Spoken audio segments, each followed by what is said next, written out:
Every single thing we wear, eat, and use impacts real people and shapes our world. Behind all of it, there is a story, one you might not always expect to hear. From Fair World Project, I'm Dana Geffner, and you're listening to For a Better World, where we unpack the systems, pathways, and labor conflicts that underpin everything around us.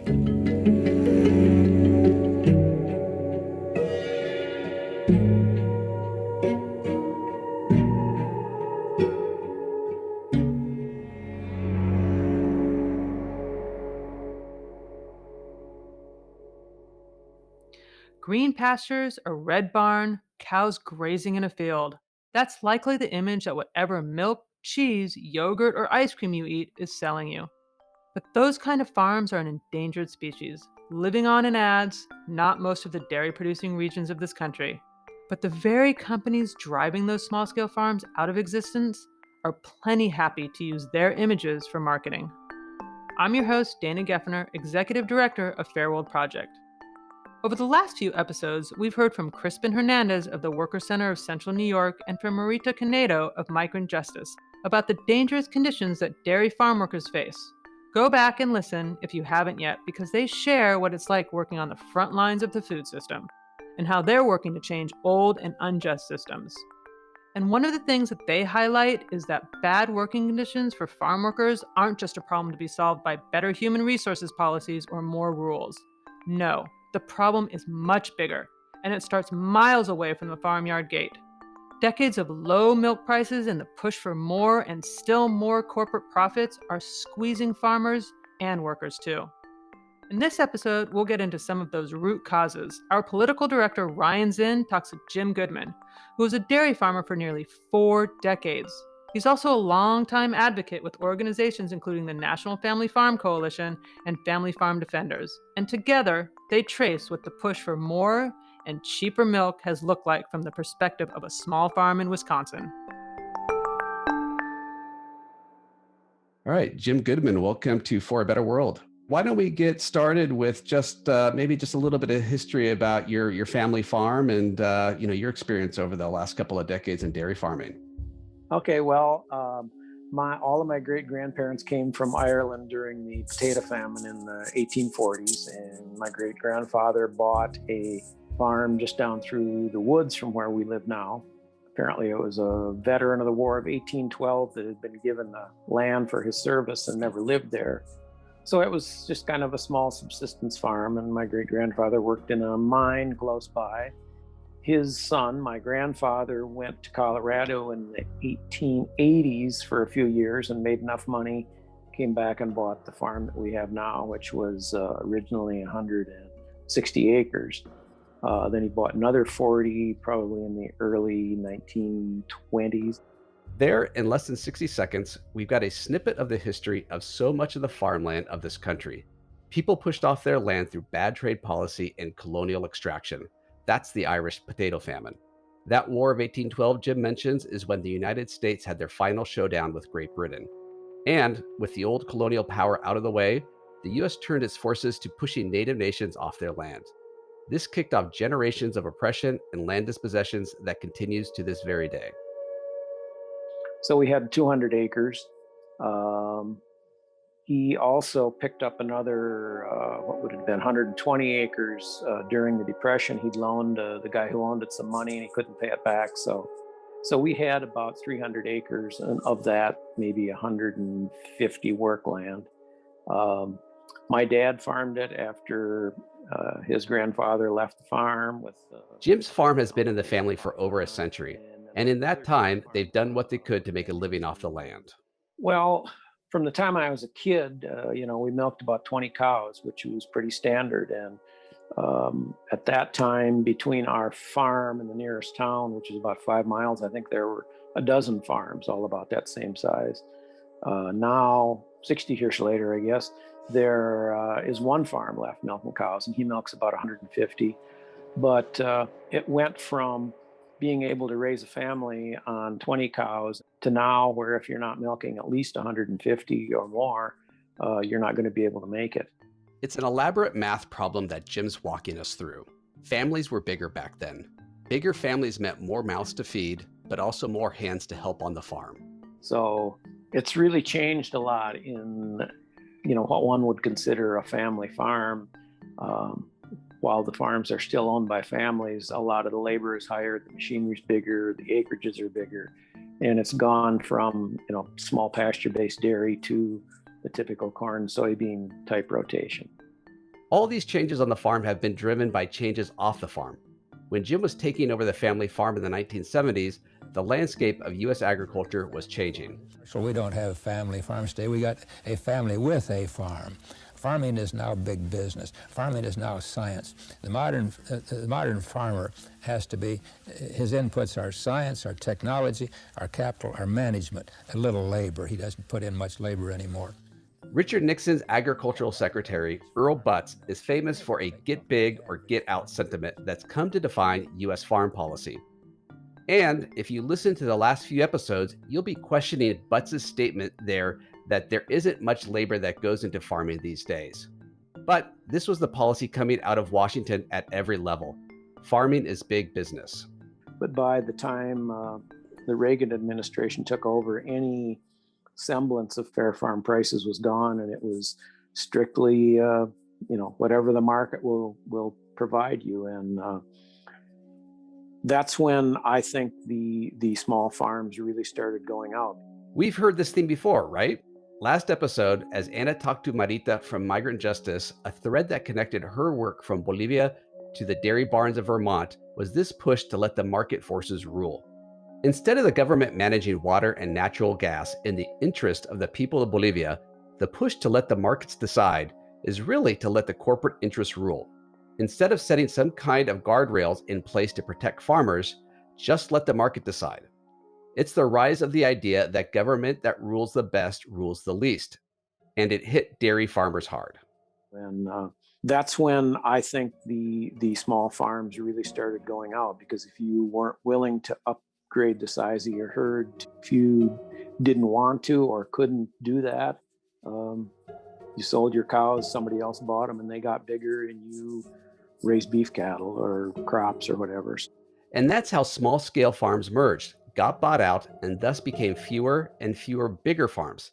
That consolidation wasn't just happening on the farms themselves, it was happening up the supply chain too. Well, back, 40, 50 years ago, there were so many small cheese factories around. A lot of them made just kind of ordinary cheddar or Colby. Most of those factories are closed. The last place our milk went was a small cheese factory. Only had about 40 farms supplying it, and they made mostly organic cheese, a lot of specialty stuff. But most of the milk goes to, big processors, Dairy Farmers of America, Grassland. There's still a few, sort of smallish cheese factories, but there just isn't the number of marketing options there used to be. I remember back in the early 90s, one afternoon, I had field men from 3 different processors in our milk house all at the same time wanting to buy our milk. And that just doesn't happen anymore. Most farmers feel lucky if they have a stable market. And obviously the processors prefer bigger farms because it's easier to pick up a lot of milk at one stop than it is to go up and down the roads for a number of small stops. So it's, not just farms that have been told to get bigger or get out. It's also the processors. And obviously they control the market. The consolidation makes it possible for them to, in effect, kind of pay whatever they want for the milk, especially in more remote areas. Government policy meant that small-scale farmers felt increasing pressure to compete in the market with their ever bigger neighbors. Bigger farms meant more economies of scale. Those bigger farms could produce more milk at a lower cost and get more financing to get even bigger. And those smaller farms just got squeezed out. The number of dairy farms in the US with fewer than 99 cows dropped about 70% between the early 90s and when Jim finally sold his farm in 2018. And in that time, farms with more than 999 cows went up by 240%. That's a huge change in what a dairy farm looks like, although the marketing remains the same. Remember the Chobani Fair Trade ad we started off the first episode talking about? All pastoral scenes, a red barn, and just a few cows grazing. Jim mentioned how the processors consolidated too, how there were fewer people showing up to buy his milk. And as they consolidated, they gained more and more control over the market. In the absence of government controls, they have enough power to set prices and to decide who actually physically has access to a market. We'll come back to the processors in a future episode, but for now, this is the environment that Jim and his family were working in as they tried to make ends meet. Well, when I started back on the farm, we were milking 35 to 40 cows, and as the amount of money we had to spend for our inputs started rising a lot faster than the pay price for milk. Well, for me, milking more than 40 cows was big because that was something I could do myself. You didn't have to have more than one person, really. We either had to decide, well, we're going to milk more cows, which a lot of neighbors did, or we're going to try and figure out some way of extra income that doesn't involve milking more cows. Like so many farmers, Jim and his family tried a lot of different plans, selling steers for beef or selling direct to the people who were eating their animals and milk. And, we'd always thought about switching to organic production, but it wasn't until the early 90s that we really decided this was something we needed to do, not just for the increased pay price, but for the benefits it gave to, soil health, animal health, our health. It just seemed like a much better way to farm. And that was a real sea change, I guess. Jim had a degree in agriculture, and he learned to farm using every new chemical and input. But he and his family realized that while all those inputs were making the cows produce more milk, it wasn't making his farm more profitable.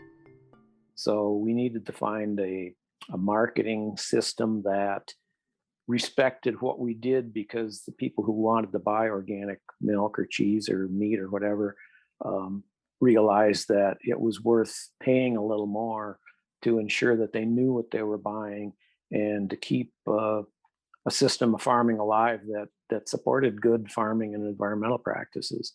So that was really the big change we saw, that we just had to keep trying to come up with some new added way of making income just in order to stay on the farm. What do you do when you find yourself in a system that values nothing but big dollars? Jim and his family were part of the movement in the 1990s, moving towards organic production as a hope, a way to get out of the market-driven race to the bottom for cheaper and cheaper food. They hoped to find a market of people who were willing to pay a little bit more for good food and for good farming practices. But Well, when we first started, it was a economically a pretty good thing. I remember the day we switched to the organic milk truck from the conventional, the milk price was about the same. Within a few months, the conventional price had dropped almost in half, and we were still at $18. So we thought, well, I guess we made a good move there.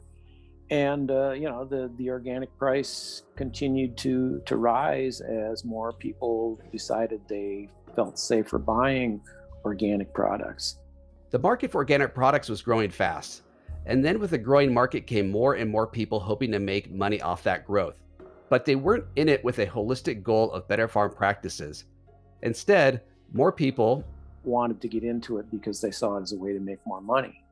And when that happens, people try and find ways to get around the rules.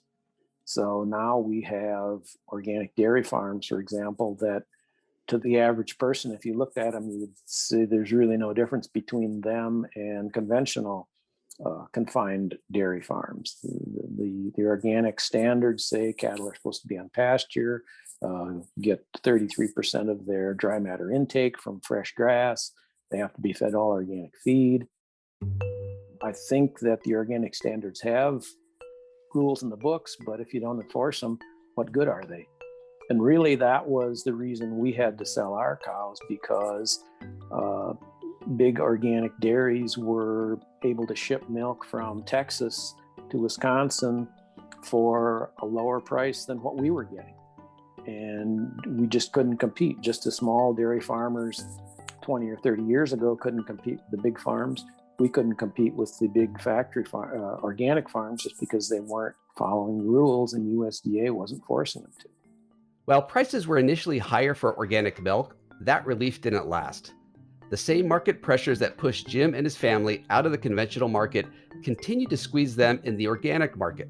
Just so that the difference in scale is clear, just 6 organic mega dairies in Texas produce 1.4 times more organic milk than 450 plus organic dairy farms in Wisconsin. We're talking about farms milking upwards of 10,000 cows. Organic advocates and small-scale dairy farmers have tried a range of legal strategies to close loopholes in organic standards and rein in what they see as a contradiction of the ideals of organic farming. But so far, organic mega dairies continue to grow, and small-scale farmers continue to get pushed out of the market. And I have to say, as someone who has worked on fair trade issues for a while, this sure sounds like some of the dynamics that fair trade initially set out to address.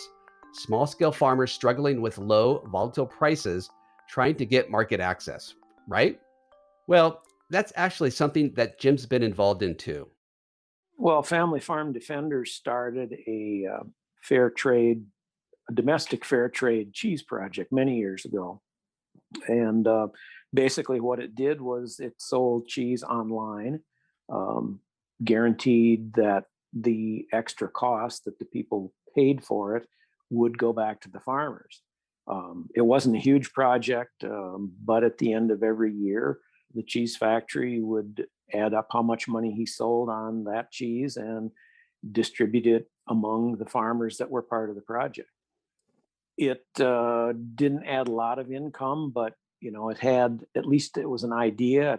Around the time that Family Farm Defenders were selling that domestic fair trade cheese, their director, John Peck, penned a piece calling out the challenges within the fair trade system as he saw it at the time. He wrote, quote, "Unfortunately, much certification in the US has now become a dummied down exercise for consumers and a costly extortion tactic for producers. Rather than having an informed and meaningful economic relationship as fair trade implies, shoppers have been trained to look for a trademarked logo and put their conscience on autopilot." Quote. It was over a decade ago when he wrote this, but it's still relevant, especially to this conversation about fair trade dairy as we now see it. The statement continues. Certifiers like Transfair, now Fairtrade USA, have now fallen captive to their largest customers. In the worst case scenario, certifiers end up running interference as corporate public relations apologists, since that is how their bread gets buttered. Quote. We'll have the link to the full piece in the transcript. It's truly an example of how the more things change, the more they stay the same. As Jim observes, the domestic idea of domestic fair trade has really not evolved to that extent. Back when that cheese project was happening, Family Farm Defenders was talking about domestic fair trade as a place where visions of workers' rights, food sovereignty, and global justice could and would come together. That's not where we are now. Instead of that broader visions of justice, fair trade has a much more narrow scope in the current Fair Trade Dairy label that Fairtrade USA and Chobani have released. And if fair trade was initially developed to support small-scale farmers, that's certainly not who their label serves now. Jim talks about the struggles of the small-scale farmer with a herd of maybe 40 cows, a herd that they can handle with family labor. That's not what's getting called fair trade today. Some of the farms that Fairtrade USA put forward as part of their program milk nearly 2,500 cows. Others in Idaho, land of the mega dairies, milk far more. While the press releases announcing the new fair trade dairy standard referred back to the small-scale coffee and cocoa farmers that built fair trade, that's not who stands to benefit here. Once again, small-scale farmers built a market niche, and now it's being used as marketing for the big guys. And I say marketing here because let's be clear, that's what it is. But here's the thing, fair trade isn't just a metaphor or a marketing slogan. There are actually huge trade deals in which dairy plays a significant role. This agreement is a tremendous breakthrough for American agriculture. Canada will finally provide greater access for American dairy. Canada's opening up. Remember that a few years ago? President Trump promoted the big US-Mexico-Canada Agreement, or USMCA, the free trade deal between those three countries that replaced the original North American Free Trade Agreement, or NAFTA, as a big boost for dairy farmers. So the USMCA, basically told farmers that we're going to open up Canadian dairy markets and we'll have all this big export. But those promises were just a lot of talk. Well, you look at the size of the dairy market in Canada. I think Wisconsin produces more milk than Canada does. So the only way to get rid of it is to force someone somewhere in the world to take it off our hands. And of course, in order to do that, it has to be at a fairly low price. And then in order to keep the farmers here in business, because they're forced to sell grain or milk or whatever at a low price, we have to have government subsidies. So, that get big or get out theme that has driven U.S. agricultural production has another piece to it.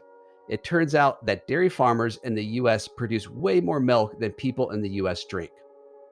And what to do with that surplus basically becomes a problem that U.S. trade policy steps in to solve. That's how we got to the point where President Trump was so enthusiastically pushing a trade deal that would reduce market protections for Canadian dairy farmers to give U.S. dairy farmers another place to sell their milk. If we were to saturate their market, which we could do, in a matter of a few years, we'd be exactly back where we were again. Because I just saw a report yesterday on Wisconsin, and national milk production. In the last year, it's grown, not just in overall volume, but in production per cow. So we keep producing more, and we may find a market here or there for it, but eventually that's saturated and we got to find someplace else. So again, we need to go back to those 1930s programs and have supply management, so farmers don't just keep overproducing and expecting someone to buy that, and then the government to subsidize us because the prices are so low. We could have a whole episode dedicated to U.S. farm subsidies and not fully cover the topic. But for now, I'll just point out that those subsidies generally don't help prop up small scale dairy farmers. Instead, public money helps prop up many of those same mega dairies that are pushing farmers like Jim out of the dairy industry and off their farms. Overall, it's a system that's built on unsustainable growth and on squeezing people at every step to extract more profit for the benefit of just a few. I asked Jim what needs to change in this system. It's like Jim Hightower said, everybody does better when everybody does better. I think that we have seen, just like in all industries, the people that own and control the industries are the ones that generally make the money. When unions were broken and workers couldn't negotiate for better pay increases, that was not good. And they exported production in so many things to different parts of the world that were willing to do it cheaper. If an activist who, whether they believe in environmental protection or safe food or whatever it is, I think they need to start maybe from the premise that farmers need fair prices, we need production controls.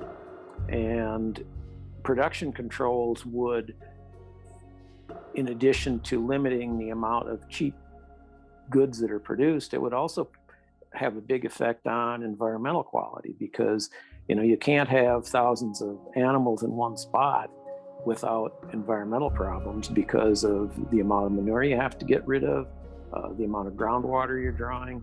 So a lot of those things, a lot of the environmental problems, might begin to take care of themselves if we had production controls where farms wouldn't get to be so huge. If we had more small farms scattered all over, so manure wasn't the problem. So if the beef industry wasn't trying to get people to eat beef, 6 or 8 or 14 times a week, because we don't need that. And I think there's a lot of different activist groups that look at their own little thing, whether it's environmental quality or eat less meat or less pesticides. And in reality, they all kind of come together to focus on having farms that are smaller, a food system that's more regional. Everyone gets paid a fair wage. And whether they realize it or not, a lot of these problems sort of are intertwined to the point that different activist groups can really make a big difference. And I think, looking at the Green New Deal, that's kind of an overarching plan that does look at all those different parts of Well, it's billed as an environmental program, but it's an economic reform program as well that covers everything from the environment to wages to healthcare, and that's the kind of thing we really need. The Green New Deal is most often thought of as a program to transition the U.S. from fossil fuel dependence to clean energy through massive investment in good green jobs and infrastructure. But Jim highlights the fact that true climate solutions require addressing every part of our economy. And that includes transitioning our food and farming systems to a vision with fairness at its core. Jim's also part of another initiative aiming to bring back what's called parity pricing. Well, parity pricing was um, designed based on the relationship of farm prices to farm costs back in a couple years around 1916, 1918. And those years were picked because the government determined at that time farmers were getting paid a fair wage relative to what it cost to purchase the things they needed. And it was a system that, like I said, it allowed farmers to make a decent living. They weren't going to get rich, but most people are okay with that, whether they're farmers or teachers. They just want to have a decent life and be able to afford what they need and send their kids to school. And so that was kind of the basis of parity pricing. The government stopped tying milk prices to the cost of production in the 80s, that time during the Reagan administration that Jim pointed to earlier as the moment that small dairy farmers started to go out of business. But there's a new effort to bring back a notion of fair pricing coupled with supply management to protect farmer livelihoods and support a more just food and farming system.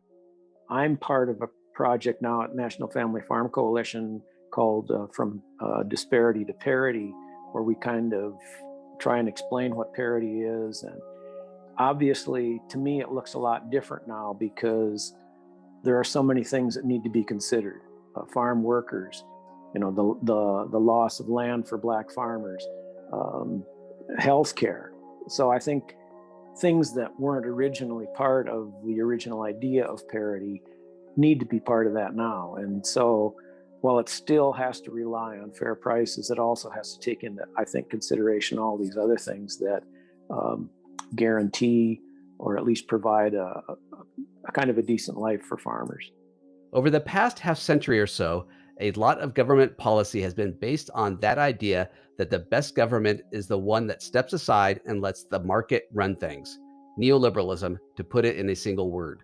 But Jim's work is pushing back on that idea.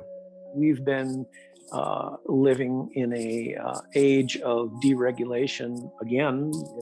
Really got going in the 80s, and we see that just has not worked too well because that's what's created the income disparity, not just in this country, but with this country compared to the rest of the world.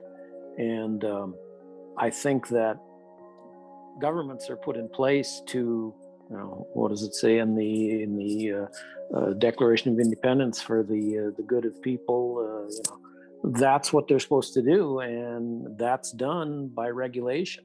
Um, having your freedoms are great, and but there has to be regulation because we know that a capitalist economy, um, some people get really rich, most of us don't. And while we don't want strict government control of everything, I think that for the common welfare, the government has to provide regulations, be it food safety, environmental regulations, and I think they have to put things in place that protect workers so they get a fair wage to live that decent life that we would all like to have.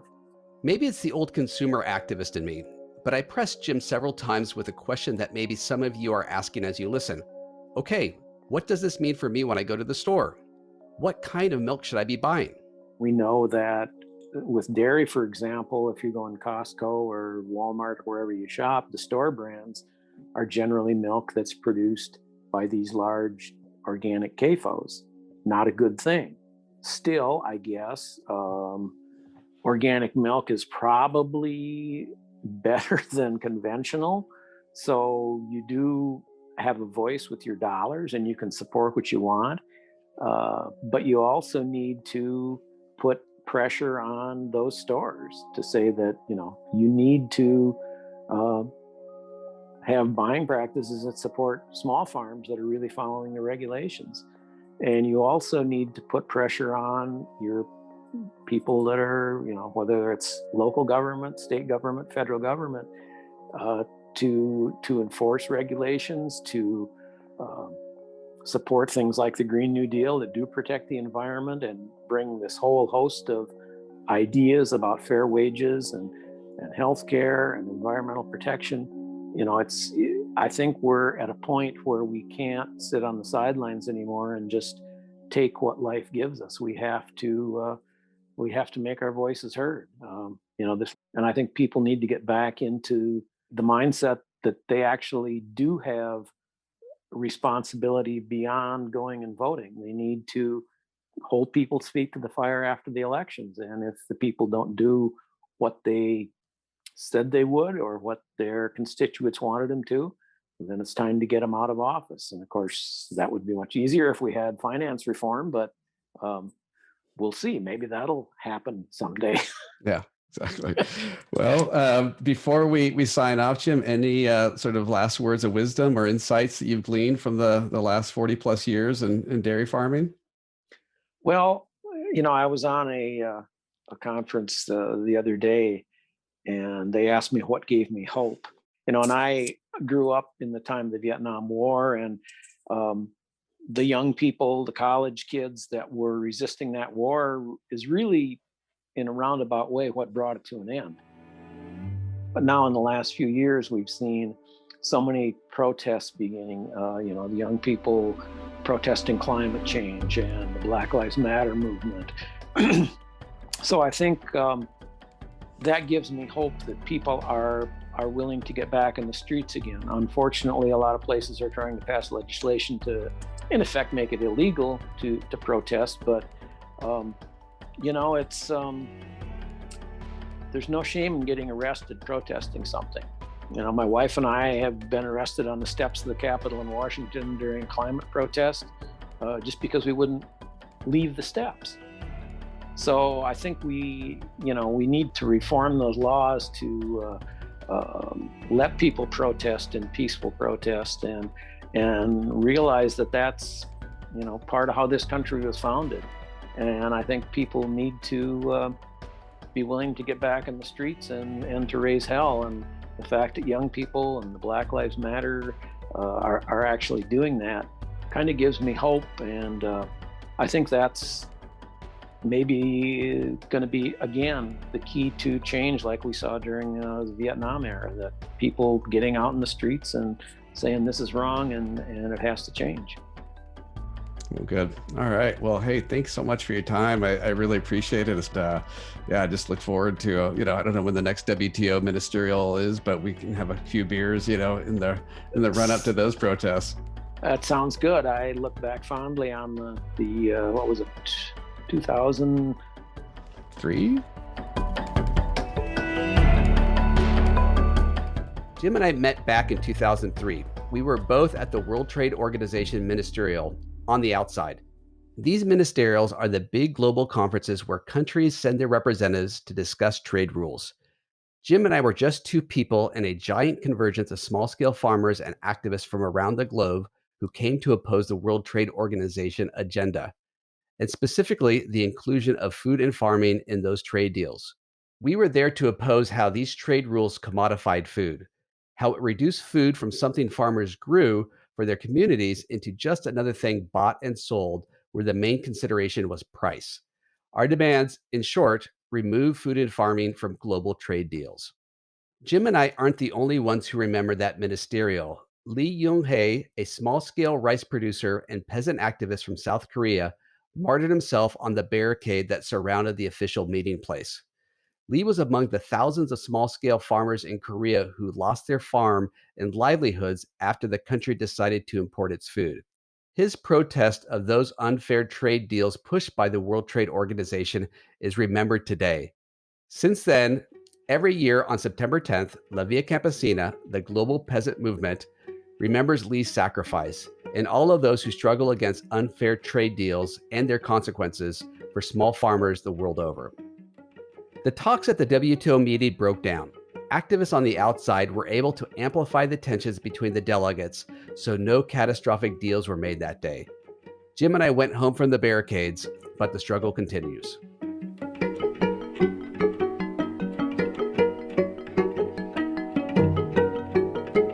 These memories are actually really relevant to the story we've traced in this episode. Remember when Jim and Ryan were talking about the trade deal that would let US dairy farmers sell their heavily subsidized cheap milk surplus into Canada? That's just another example of this sort of unfair trade deal playing out that they were protesting. Since Ryan did that interview, fair trade certified Chobani yogurt is now getting sold into Canada. Fair trade or unfair free trade? There's a crisis in dairy, but Ryan's conversation with Jim shows that just developing more new marketing doesn't address the problem. In the course of their conversation, Ryan and Jim trace the story of his Wisconsin farm.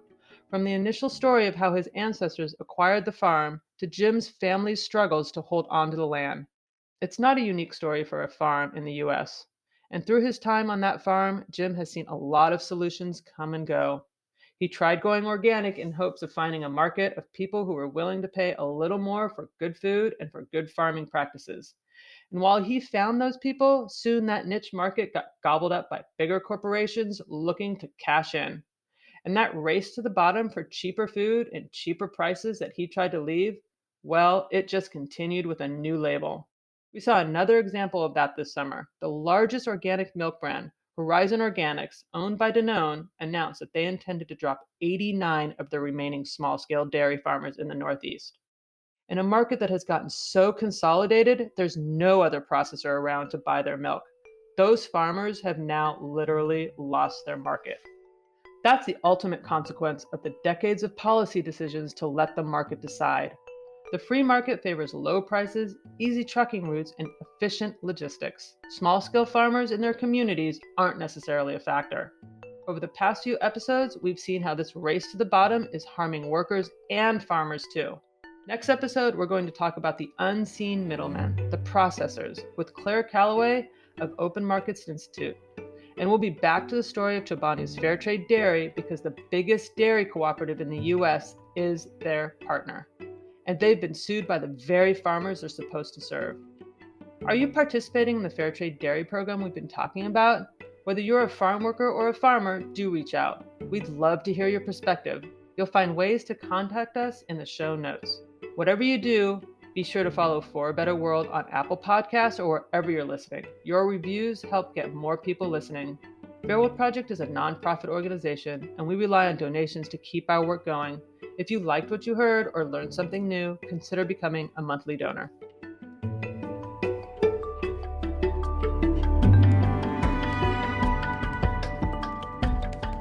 You've been listening to For a Better World, a podcast by Fair World Project. If you enjoyed the show, make sure to subscribe, review, and share with your friends. Head to our website, fairworldproject.org, to sign up for our newsletter. It's the best way to stay in the loop with our work and take action to support the movements you hear about on this show. Fair World Project is a nonprofit organization, and we rely on donations to keep our work going. If you like what you heard or learned something new, consider becoming a monthly donor. Your contribution will help us continue to bring you stories from around the globe. Follow us on Instagram, Facebook, and Twitter to stay up to date between episodes. For a Better World is made possible by our small but mighty team. Our show is edited by Stephanie De Leon-Zeke. Katie Gardner is our producer. Anna Canning is our scriptwriter. Our storytellers are Ryan Zinn and Anna Canning. Our music was composed by Mark Robertson, and I'm your host, Executive Director of Fair World Project, Dana Geffner. Thank you for listening.